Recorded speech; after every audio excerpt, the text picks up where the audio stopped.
Assalamualaikum warahmatullahi wabarakatuh. Ketemu lagi dengan saya Herman Jambek. Kali ini saya akan membahas tentang sakralitas dan kelenjar pineal. Sakralitas dan kelenjar pineal. Tapi sebelumnya seperti biasa, yuk mari kita ngopi. Ngobrol perihal iman, ngobrol perihal Islam.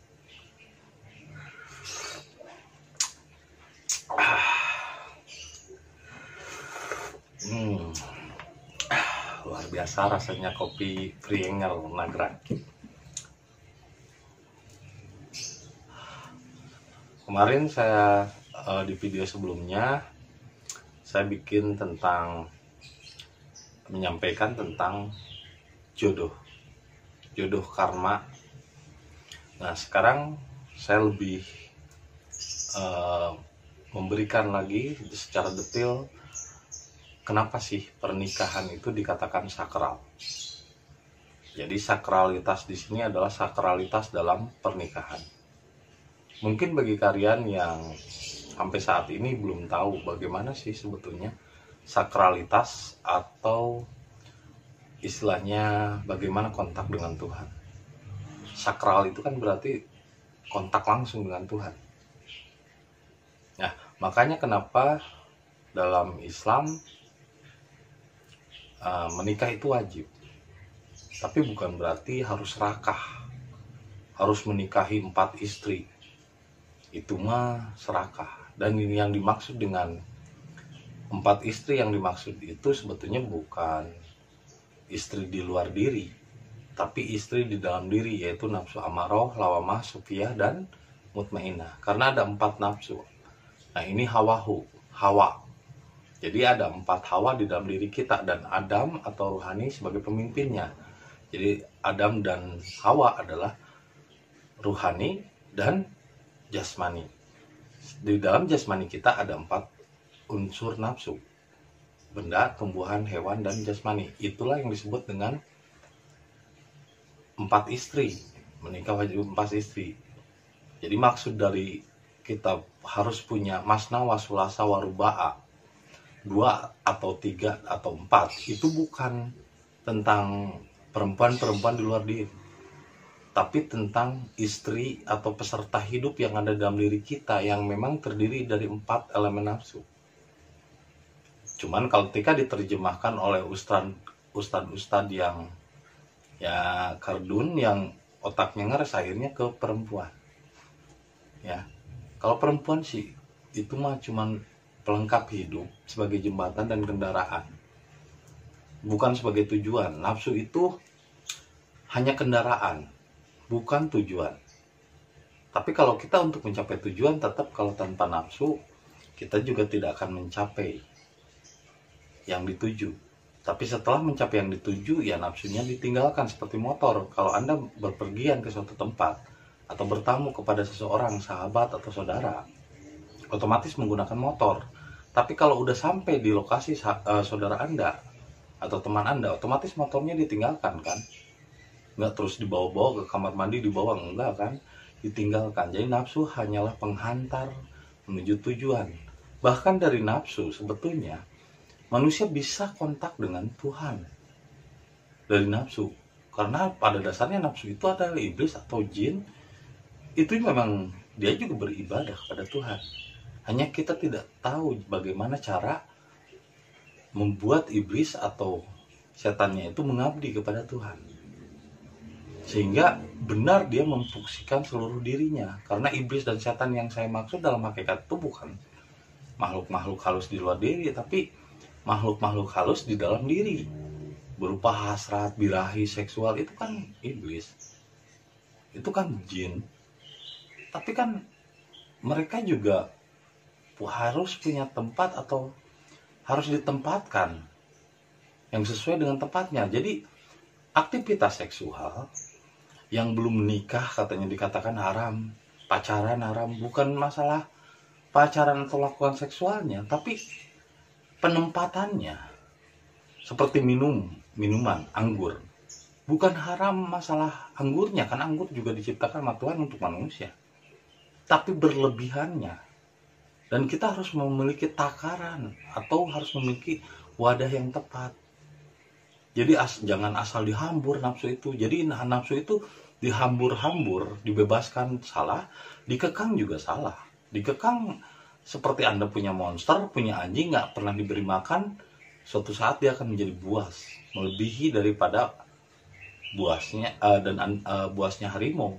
Bahkan Anda tidak akan sadar ketika Anda dikuasai oleh nafsu, karena selama ini Anda kekang nggak pernah diberi makan. Jadi nafsu juga harus diberi makan, hanya harus sesuai dengan porsinya. Jangan berlebihan juga, jangan berlebihan, jangan dikurangi, harus sesuai porsinya.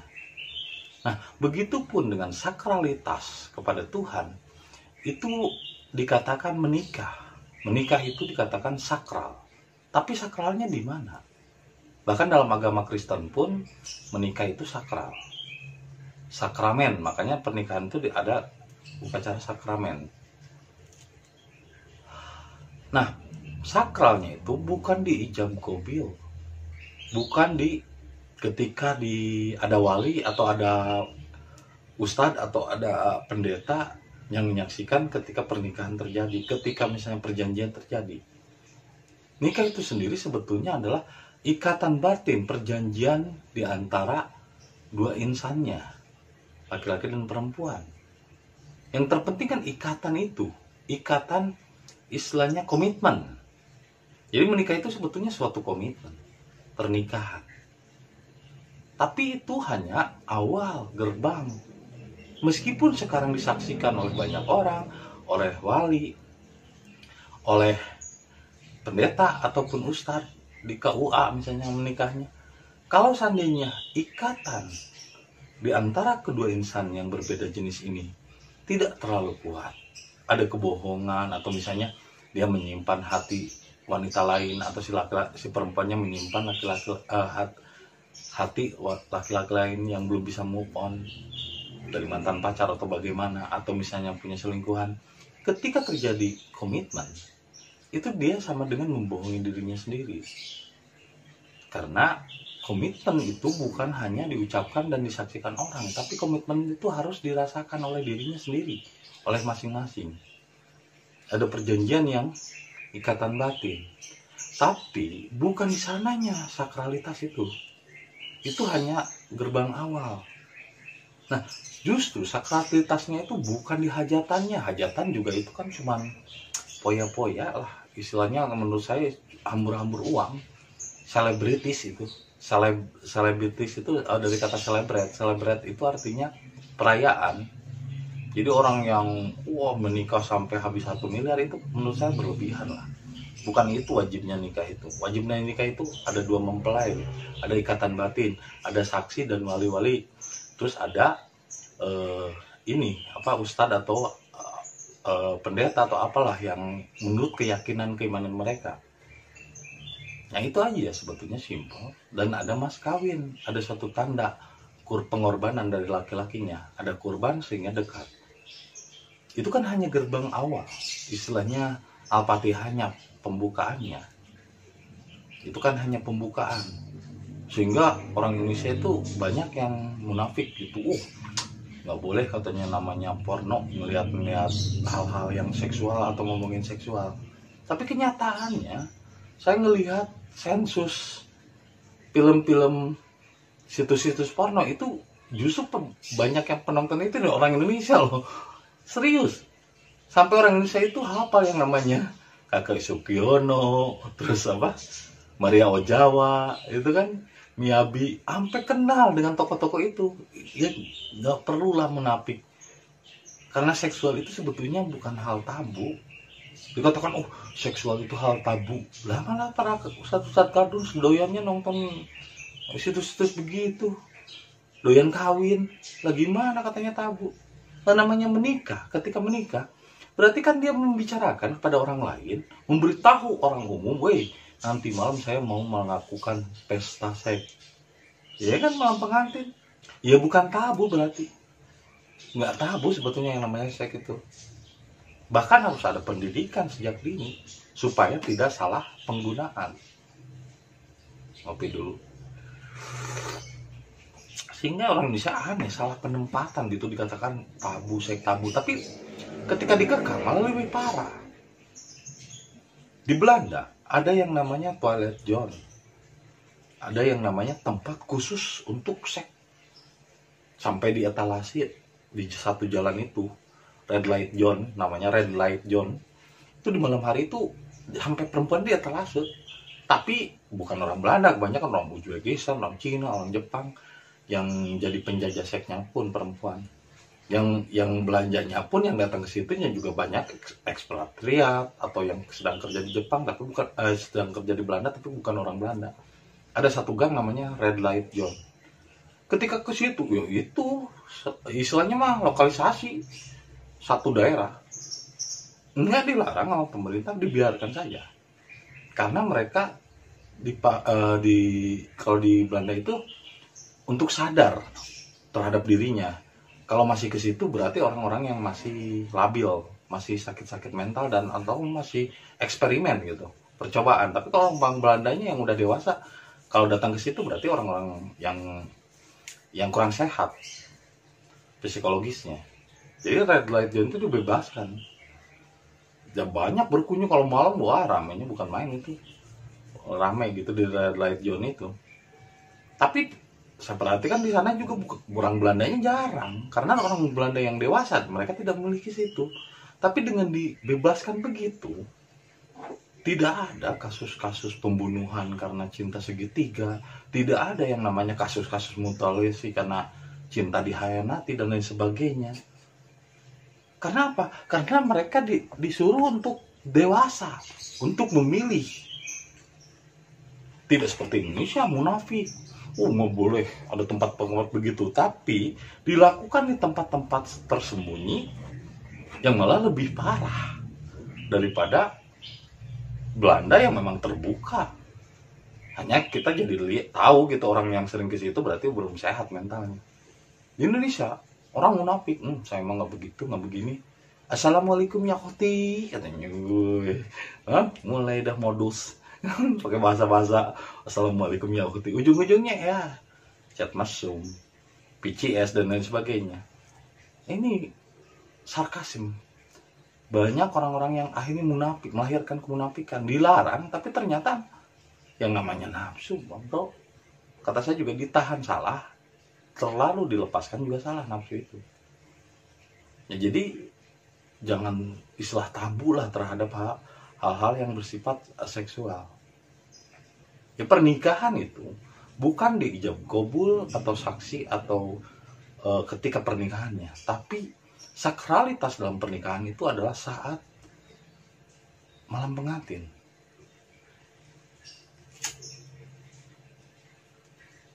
Saat kedua insan menyatu, mencapai puncak dalam hubungan seksual dan hubungan intim, mencapai puncak. Nah, di dalam puncak itu atau zenith disebutnya kalau di Inggris, itu ada jeda beberapa detik, lepas kosong. Apalagi misalnya ketika zenithnya itu atau pelepasannya itu bareng. Ini saya bukan berbicara jorok ya, ini berbicara kenyataan. Ini berbicara tentang hubungan biologis. Ketika zenith atau ketika penyatuan sampai ke puncak, ada pelepasan birahi. Sehingga ketika melakukan seksual kan masalah hutang, masalah dengan teman, masalah dengan apapun kan hilang. Lepas semuanya, nggak mikirin apa-apa. Yang diburu itu aja.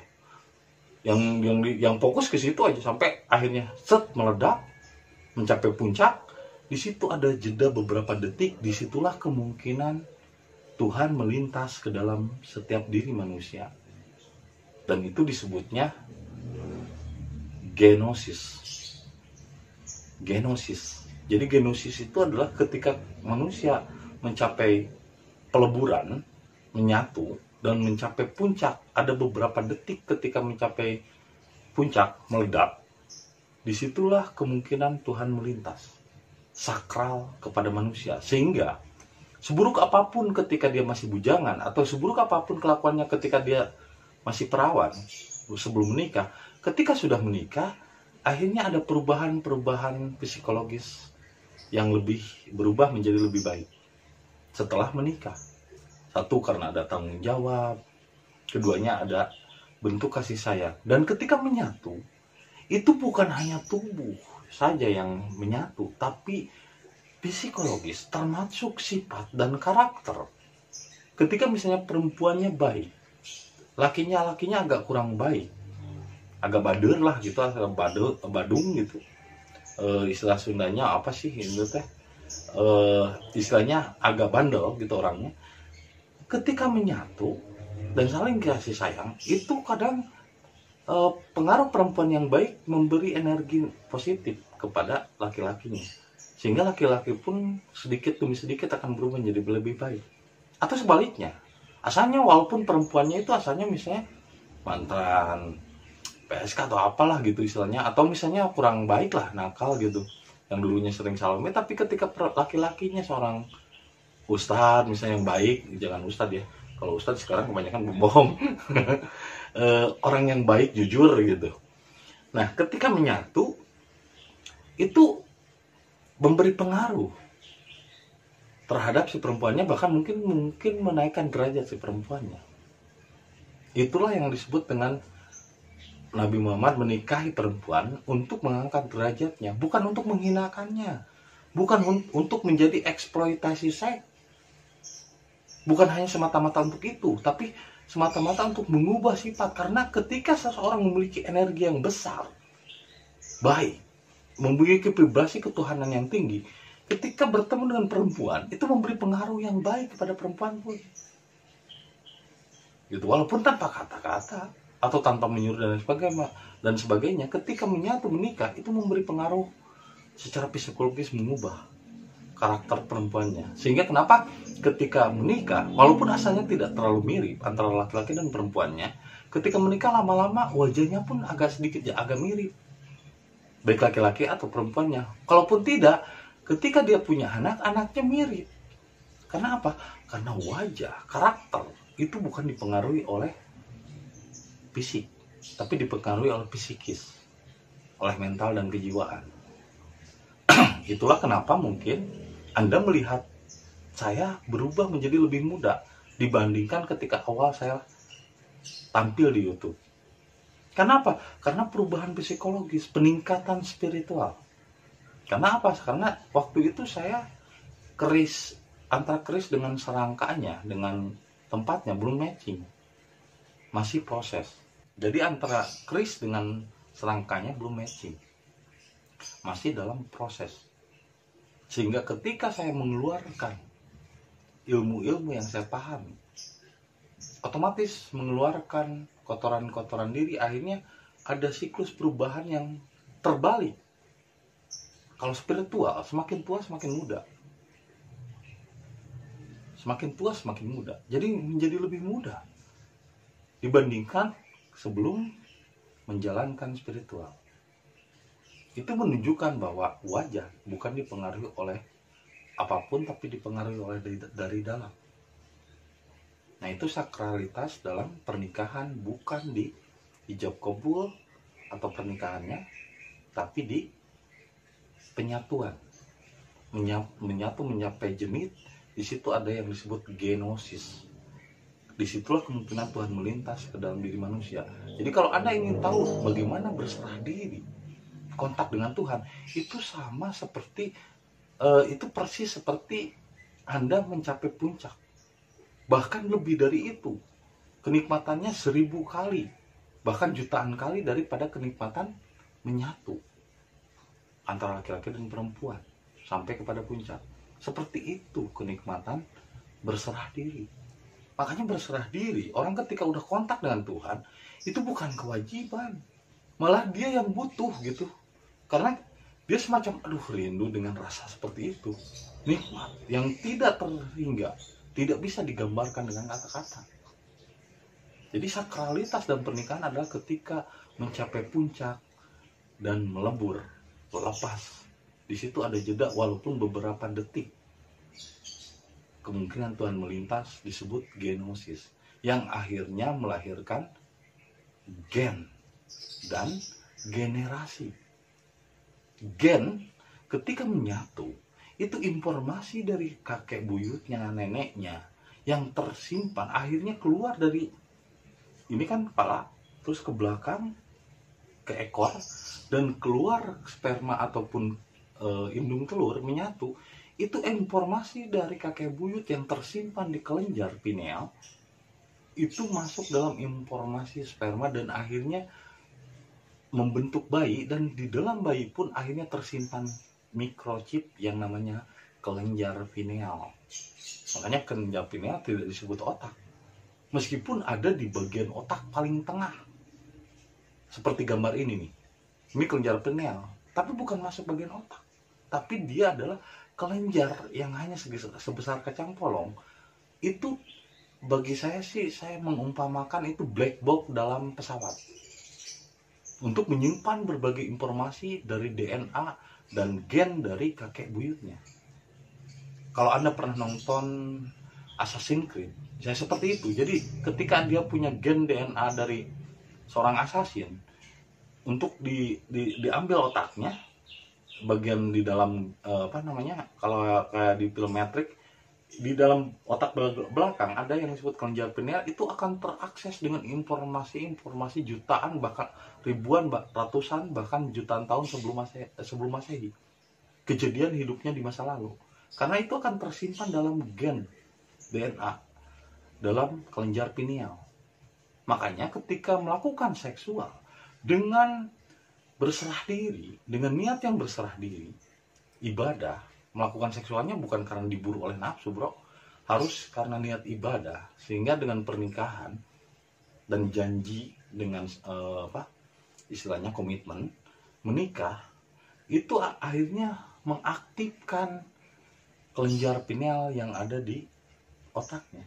Bahkan ketika orang mencapai genosis tadi, penyatuan yang sampai ke atas, itu malah otaknya akan semakin jadi lebih cerdas, karena dia kan relax, dalam seberapa detik relax, akhirnya otaknya dapat bekerja dengan cerdas. Itu bisa mengakses kelenjar pineal, karena kelenjar pineal ketika pikiran kita dibawa ke hal-hal negatif, jangankan berpikir yang negatif, berpikir positif saja itu tidak akan aktif, karena ketika otak yang bekerja, kelenjar pineal tidur, dia akan menjadi gelap.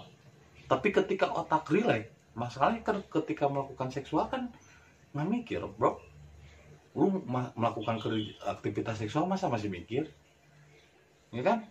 Satu-satunya Anda bisa merasakan tidak mikir ada satu, tidur, kedua melakukan aktivitas seksual. Nah, seperti itulah berserah diri. Jadi berserah diri itu seperti tidur dan seperti melakukan aktivitas seksual ketika mencapai puncak. Walaupun itu hanya seperti, tapi lebih dari itu sebetulnya yang namanya berserah diri. Tidak menggunakan pikiran. Tapi kalau misalnya Anda masih mikir, seperti nonton video ini kan Anda tetap masih mikir kan. Walaupun misalnya Anda resapi dengan rasa, tapi Anda tetap masih mikir. Tapi aktivitas seksual, lost bro, lost doll, bablasan ini. Ya sama seperti tidur. Nah, ketika aktivitas seksual itu pikiran kan plong, disitulah kemungkinan kelenjar pineal aktif. Sehingga ketika keluar air mani dari tulang ekor, itu sama dengan dia sedang menyambungkan informasi dari dirinya, bapaknya, dan kakek buyutnya.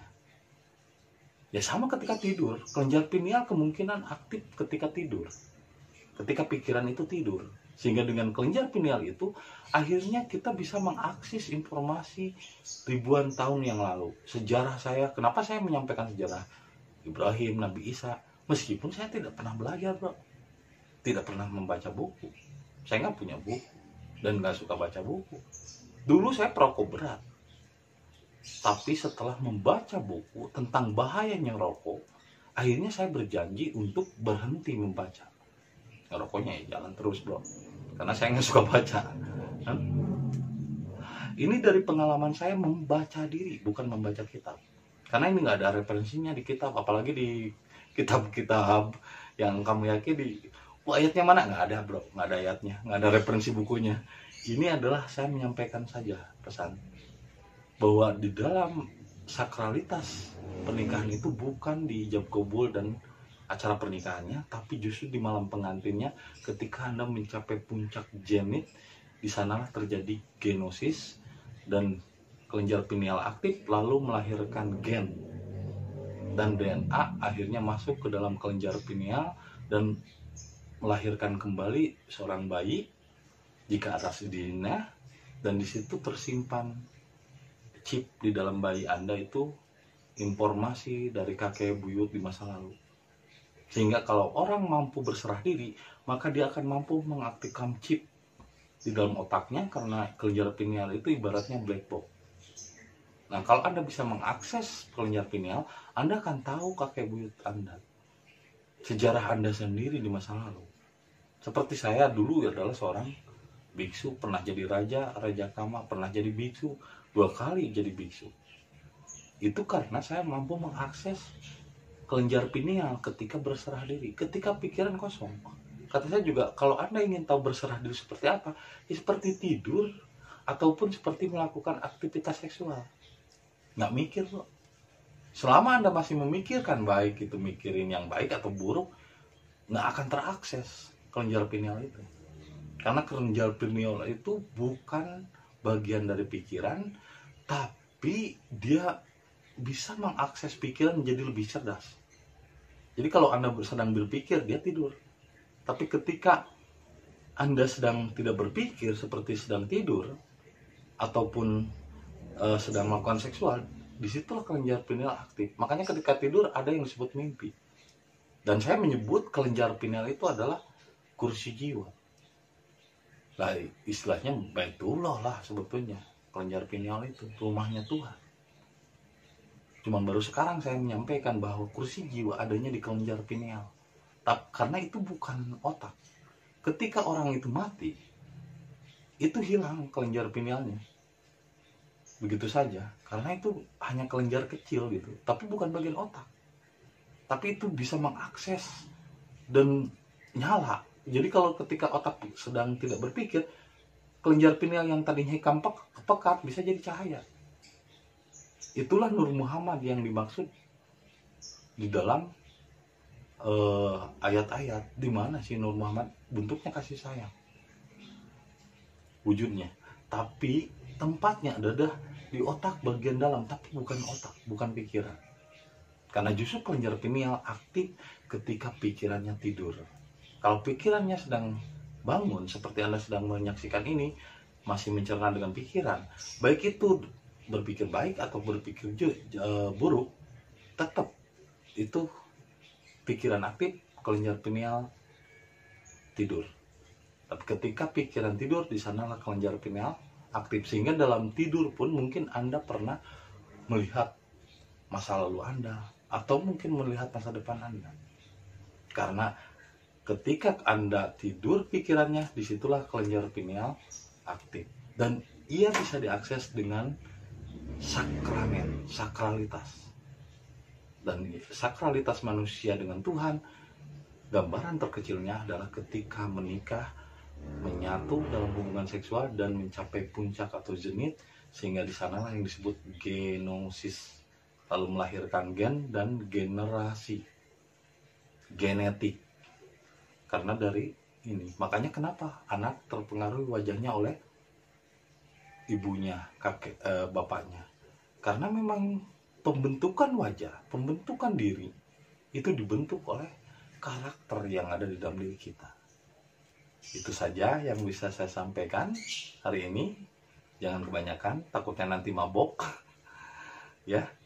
Dan saksikan video-video berikutnya yang mudah-mudahan akan berlanjut dari apa yang saya bahas hari ini.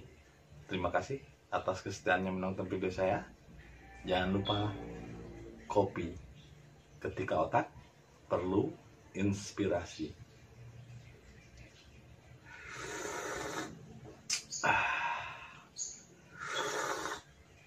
Sampai jumpa lagi di video berikutnya. Assalamualaikum warahmatullahi wabarakatuh.